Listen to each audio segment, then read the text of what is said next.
మాయల అడవి. పెద్దపల్లి గ్రామం పక్కన ఉన్న కరిమిడ తాటి చెట్ల అడవి గురించి అందరూ భయంతోనే మాట్లాడుతారు. ఆ అడవి లోపల ఓ మాయాలోకం ఉందనే అపవాదు ఉంది. ఎవరైనా వెళ్లి గల్లంతైతే వారు తిరిగి రారు.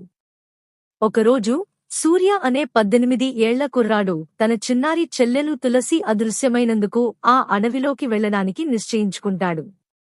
చెట్లు రహస్యంగా కదులుతున్నట్లు అనిపిస్తుంది. అటూ ఇటూ ఊగుతున్న పొగలు, గాలిలో నర్తించే వెలుగులు. ఇదంతా ఓ మాయగానల్లా అనిపిస్తుంది. అతను అడవిలోకి అడుగు పెట్టగానే గాలిలో ఊహించలేని గాత్రాలు వినిపిస్తాయి. ఒక మెరుపు కాంతి వచ్చి అతనిని చుట్టుముడుతుంది. ఒక్కసారిగా అతను ఒక కొత్త లోకంలోకి వెళ్ళిపోతాడు. ఇక్కడ ఆకాశం నీలం కాదు, ఊదారంగులో మెరుస్తూ ఉంటుంది. చెట్లు మాట్లాడతాయి, జలపాతాలు గానం చేస్తాయి, పక్షులు మినుగురు పురుగుల్లా మెరిసిపోతాయి. సూర్య ముందుకు సాగుతుంటే ఒక అగ్నికేతనంలోంచి మహతి అనే యువతి బయటికి వస్తుంది. ఆమె మంత్రగత్తె. మహతి, నీ చెల్లెలు తులసి మాయలోకానికి దారి తెరిచింది. కాని ఆమెను వెతకడానికి నీకు మాయా శక్తి కావాలి. సూర్య, అవును, నేనేమైనా చేయడానికి సిద్ధమే.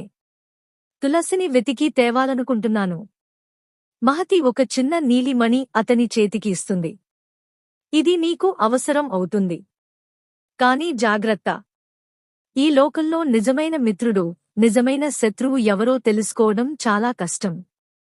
ఇంకా కొనసాగుతుంది. ఈ మాయాలోకం నిజంగా ఏమిటి? సూర్య తన చెల్లెలిని వెతికే ప్రయాణంలో ఎలాంటి అనుభవాలు ఎదుర్కొంటాడు?